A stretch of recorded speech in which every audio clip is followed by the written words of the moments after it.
검찰의 특수활동비가 정치권의 뜨거운 감자로 떠오른 가운데 오늘 오후 국회 법사위원들이 특활비 검증을 위해 대검찰청을 방문했습니다.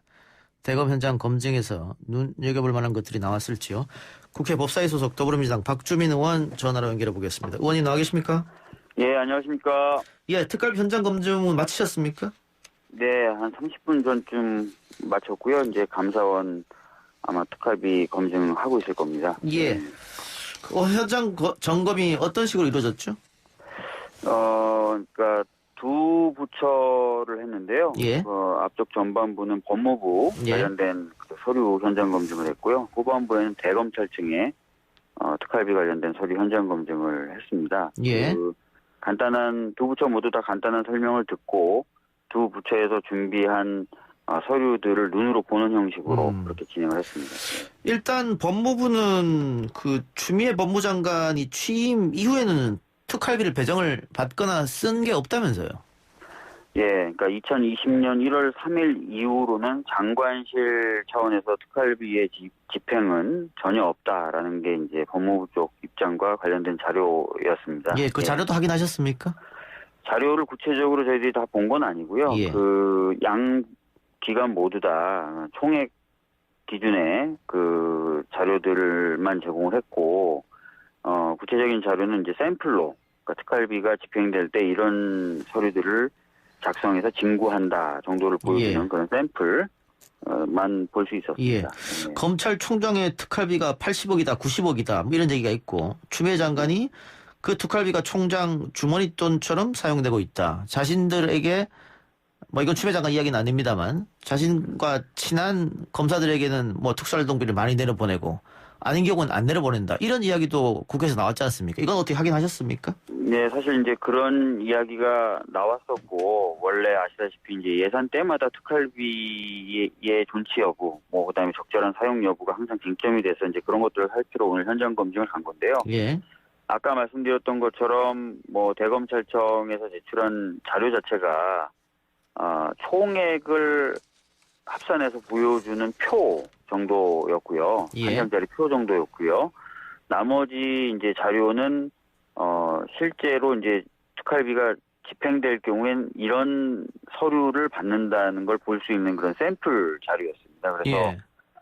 실제로 그 특활비 그중에 특히 이제 정기적으로 배정되는 각 청에 이제 일괄적으로 정기적으로 배정되는 것이 아닌 총장이 결정해서 집행하는 수시 집행분이 어떤 식으로 집행됐는지를 볼 수 있는 자료는 전혀 없었습니다. 그럼 구체적으로 뭐 문제가 될 만한 것들은 자료로 확인할 수가 없는 상황이네요? 네, 자료로 확인할 수 없었고요. 아까 말씀드렸던 대로 총액이 어떤 식으로 된다 정도만 표로 정리한 다음에 그 표를 코팅을 해서 그 표 한 장을 책상에 스카치 테이프로 붙여놨더라고요. 그래서 그거를 보고 왔습니다, 오늘. 뭐 의원들 개별 이렇게 나눠준 것도 아니고. 네네네. 그럼 향후는 일정은 어떻게 되는 겁니까? 지금 이 상태에서는 알 수 있는 게 없는데 현장 점검을 나갔다고 하더라도. 네, 그래서 사실 오늘 현장 점검 나간 것을 통해서는 아까 말씀하셨던 그런 의혹들을 해명할 만한 자료를 보거나 하지 못했고요. 예. 그래서 여야 의원들 공이 특활비 관련된 추가 자료를 좀 볼 필요가 있다 정도까지는 얘기가 됐어요. 근데 구체적으로 뭐 언제 어떻게 보자 뭐 이런 얘기까지는 합의에 이르지 못해서요. 추후에 논의를 좀 해봐야 될 것 같습니다. 예, 그건 추후에 논의해보고. 근데 뭐 국회에서도 그동안 특활비 논란이 많이 있었지 않습니까? 눈먼 돈다. 뭐 생활비로 쓰는 국회의원도 있었고 자녀 유학비로 쓰는 국회의원도 있었단 말이죠. 네네네. 예, 그래서 문제가 됐었는데 뭐 이렇게 된다면은 국회 특활비뿐만이 아니고 이 법무부나 그 대검 특활비도 자세하게 들여다봐야 되는 거 아닙니까? 결국은 국민 세금인데. 네, 사실 그래서 오늘 뭐 그런 얘기들이 좀 많이 나왔어요. 왜냐면은 뭐 자료도 전혀 볼 수가 없고 그렇기 때문에 이제 어떤 감시나 감독이 전혀 안 된다는 걸 다시 한번 확인한 거지 않습니까? 예. 그래서 이제 특활비를 존치시켜야 되느냐, 존치시킨다 그래도 규모를 더 줄여야 되는 것 아니냐라는 얘기가 많이 나왔고요. 예. 사실 그 특정 업무 경비라고 해가지고 특활비와 용처는 비슷한데 증빙을 다 하도록 되어 있는 그런 예산 항목도 있어요. 예. 그래서 차라리 그러면 정말 필요한 돈이라면 특정 업무 경비 쪽을 좀 더 늘려주는 방식으로 좀 조정하는 것도 가능하지 않겠느냐 이런 얘기들도 예. 좀 나왔습니다. 예. 그 국정원 특활비도 문제가 됐지 않습니까? 뭐 재판까지 네. 이어지고 그걸로 구속된 사람도 있는데 네. 그래도 국정원 특활비는 국민들이 이해할 수 있을 것 같아요. 숨겨서 써야 한다는 이유. 네. 그런데 지금 대검 특활비 같은 경우에는 굳이 숨길 필요가 있느냐, 수사비를 뭐 숨겨서 할 필요가 있느냐 이런 지적도 있단 말이죠. 네, 뭐 그런 지적도 있었고요. 특히 저희가 오늘 보고자 했던 부분은 뭐 어떤 청이나 또는 그 청에 있는 검사에게 돈이 간 후에 그 청이나 검사가 어디에 어떻게 썼느냐라는 그 정보가 아니라 예, 적어도 어떤 청, 어떤 검사에게 갔느냐, 예. 갔다면 얼마 갔느냐 그 정도 자료라도 좀 보여달라는 취지였거든요. 왜냐하면 총장이 그걸 자의적으로 썼느냐 안 썼느냐를 그 정도만 가지고 또 한번 확인해 보자라고 했던 건데 그 자료조차도 주지 않고 그냥 총액 기준으로만 자료를 줘서 이거는 좀 저희 입장에서는 납득하기가 좀 어려웠고요. 뭐 하여튼 야당 의원들도 자료 제공이 너무 안 되는 것 아니냐 이런 문제제기는 있었습니다. 예.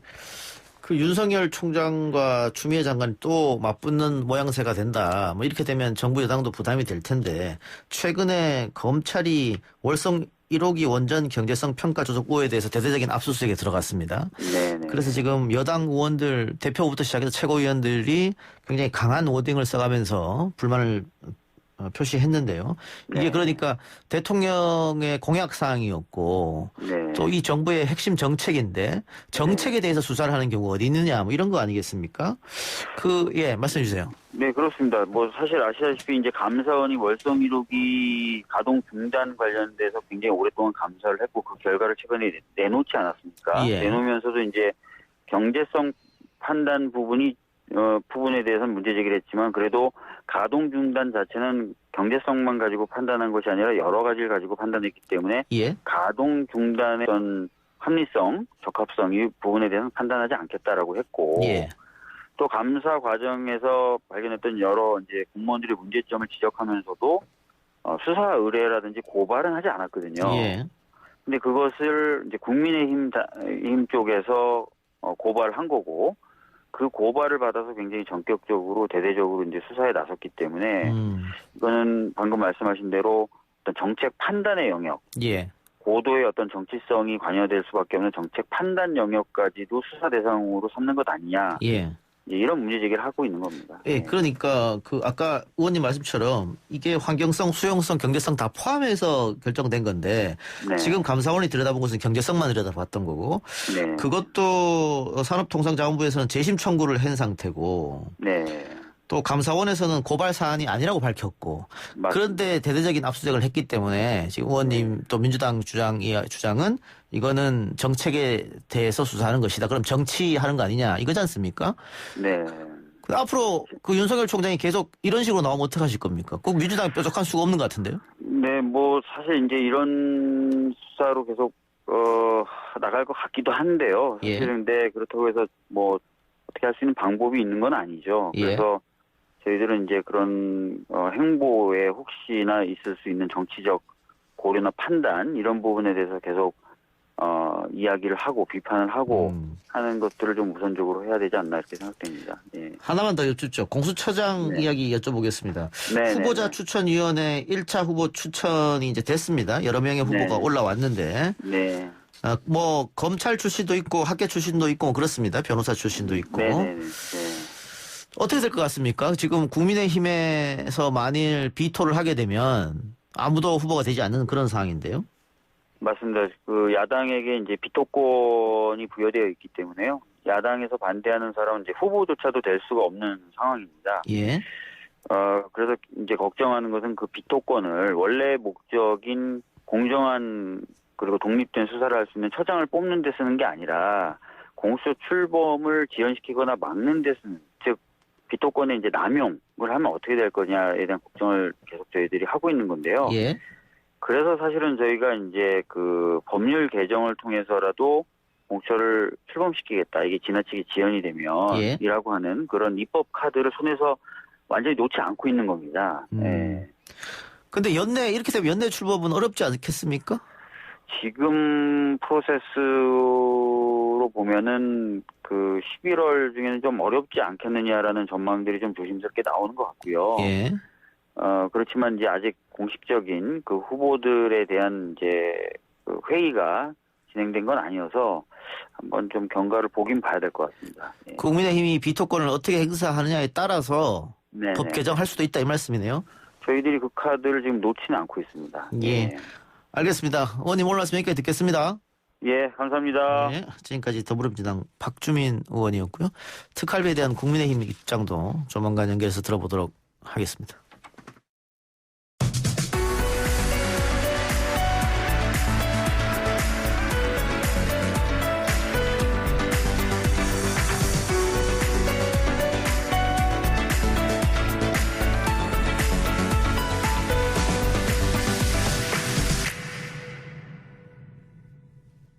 조 바이든의 시대가 열립니다. 4년 만에 정권 교체, 무엇이 바뀌고 한반도는 어떤 영향을 받을지에 대해서 인터뷰 가져봅니다. 국방연구원 김진아 북한 연구실장 연결되어 있습니다. 실장님. 네, 안녕하세요. 네, 안녕하십니까. 자, 이번 미 대선에서 최다 득표 당선, 최다 득표 낙선이라는 기록이 세워졌는데 그만큼 치열했고 또 앞으로 대립과 분열 뭐 이런 게 예상되기도 합니다. 바이든이 그래서 화두를 통합으로 꺼내들었는데 쉽사리 통합이 될까요? 해결이 될까요? 어떻게 보십니까? 바이든 당선인 같은 경우에는 민주당 내에서도 좀 덜 진보적인 정책을 주장하고 있는 사람이에요. 예. 그렇기 때문에 공화당에서도 지금까지는 크게 거부감이 없는 인물이었거든요. 예. 그래서 아마도 앞으로 좀 초당파적인 그런 내각을 구성할 가능성도 있는데 만약에 오바마 정부 때처럼 좀 초당파적인 내각을 구성한다. 또는 뭐 부시 정부 때처럼 좀 파격적으로 여러 인종을 이제 섞으면서 구성을 한다. 뭐 이런 분위기를 만약에 가져가는 것은 굉장히 긍정적일 수 있을 것 같고요. 예.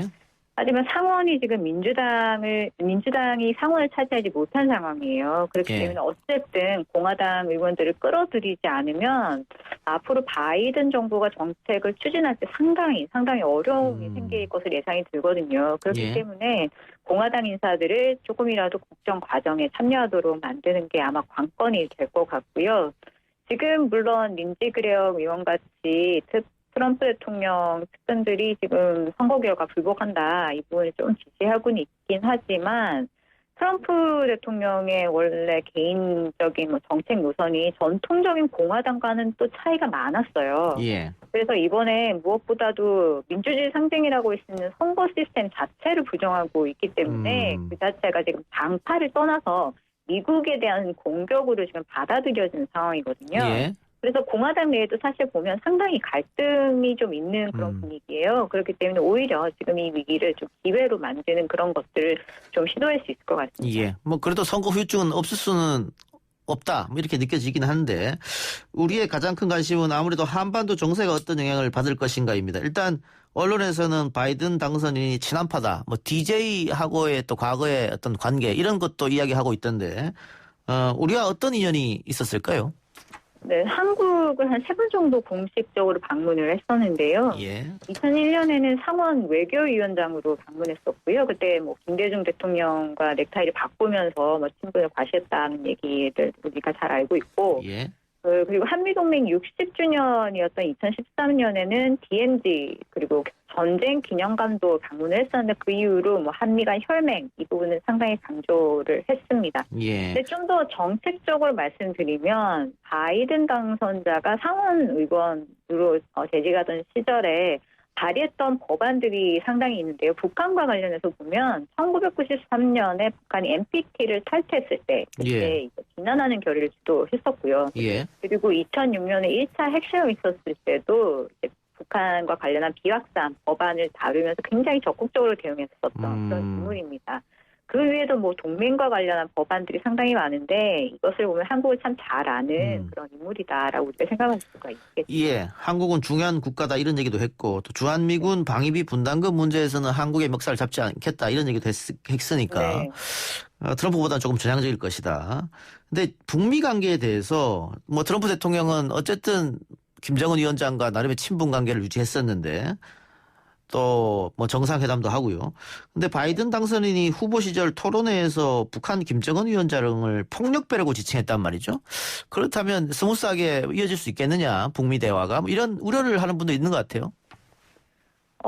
아마 당장 만나는 건 기대하기 힘들 겁니다. 왜냐하면 뭐 싫어서라기보다는 민주당이 강조하는 게 정상회담을 하기 이전에 실무회의를 충분히 해야 된다라는 부분을 강조했었거든요. 예. 왜냐하면 충분히 준비하지 않은 회담이 실패한다라는 그런 논리 때문인데 예. 그렇다고 해서 그럼 정상회담 가능성이 아예 없느냐? 그건 아마 아닐 걸로 봅니다. 예. 왜냐하면 2000년에 민주당 정부 시절 클린턴 대통령이 제네바 합의가 북한이랑 완료된 다음에 김정일 위원장과 만남을 좀 시도를 했었거든요. 그 예. 당시에는 물론 미국 대선 문제가 상당히 복잡해서 불발이 됐는데 2015년 같은 경우에도 이란과의 핵협상이 딱 마무리됐을 경우 노하니 대통령이 유엔 총회에 참석하려고 뉴욕을 방문했어요. 예. 그때에도 이란과 미국 간 정상회담이 검토된 적이 있습니다. 물론 당시에는 이란 측 사정이 조금 복잡했어요. 그래서 불발이 됐는데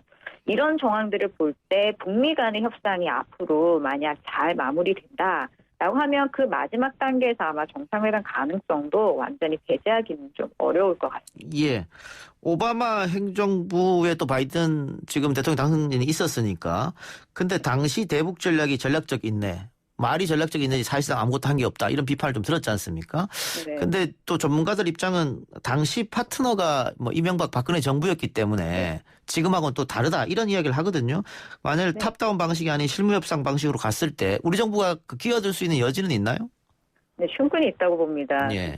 그 전략적 인내는 사실 언론에서 붙인 이름이고, 아마, 실용적인 접근을 바이든 측이 굉장히 할 가능성이 높고요. 그렇다면은 북한한테는 기회로 아마 간주될 가능성이 있습니다. 왜냐하면 민주당이 그동안 비판해온 것이 이제 정상회담만 계속하고 나머지는 준비 안 했다라는 건데 그거는 곧 대화 자체 거부한다는 것보다는 좀 제대로 된 대화를 하겠다라는 방식으로 우리가 이해할 수가 있거든요. 그리고 캠프 쪽에서 보면은 해리스 부통령 후보를 포함해서 안보 분야 인물들이 상당히 실용적인 접근을 얘기를 많이 했어요. 그렇기 때문에 조건에 기초해서 타협안을 좀 검토할 수 있다라고 얘기를 한 건데 이거는 북한이 하노이에서 제안한 것과 좀 비슷한 맥락으로 볼 수가 있어요. 이것도 단계적인 해법일 수 있거든요.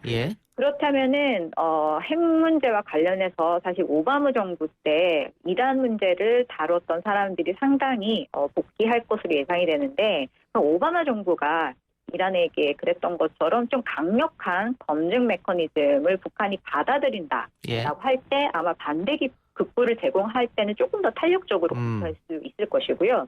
그리고 이런 정책이 사실은 한국한테 환영할 만한 그런 변화입니다. 왜냐하면 미국이 동맹 국가의 공조를 중시하거든요. 그러면 앞으로 북한 문제를 다룰 때도 한국과 긴밀하게 협의한다는 거예요. 그러면 북한은 소위 통미봉남이라는 걸 시도할 수가 없습니다. 그렇기 때문에 북한이 미국만 상대해서는 안 되고 결국 한국과도 같이 상대해야 되는데 그러면 한국과 좋은 관계 유지하는 게 전략적으로 중요하게 되죠.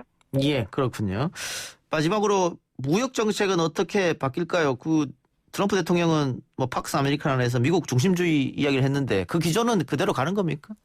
네, 그렇습니다. 제가 보기에는 적어도 뭐 환율 조작이라든지 덤핑이라든지 직접 대상권 이런 부분은 초당적으로 지금 견제하는 부분이기 때문에 이 부분은 강경한 노선을 유지를 할 것이고요. 하지만 조금 다른 건 미국까지 이제 피해를 보는 고관세, 무역 전쟁 이런 부분들은 좀 반대하고 있었기 때문에 아마 과거에 비해서 좀 풍산 마찰 이런 부분들은 좀 줄어들 것이고 특히 이거와 관련한 정책적인 부분에 있어서 불확실성도 상당히 줄어서 전반적으로는 국제무역이 조금 재활성화되는 그런 방향으로 갈 수도 있습니다. 아마 그거는 국내 수출 기업에도 상당히 긍정적인 신호가 될 거고요. 또 한 가지 우리가 준비해야 될 것은 미국이 예전에 탈퇴했었던 환태평양 경제 동반자 협정이라는 게 있어요. TPP인데 이 가입을 재가입하려고 추진하고 있거든요. 그렇게 되면 한국도 이 부분에 대해서 가입을 긍정적으로 고려해야 되는 그런 상황이 올 수도 있고 또 최근에 이제 기후나 환경 문제를 굉장히 중요시하고 있기 예. 때문에 신에너지 분야 사업이라든지 이런 분야들 새로운 분야 수요가 아마 증가할 것이고 미국 시장이 확대되는 그런 부분에 우리가 어떤 사업 기회를 찾아야 될지 이런 부분도 좀 검토할 필요가 있어 보입니다. 알겠습니다. 실장님 오늘 말씀 고맙습니다. 네, 감사합니다.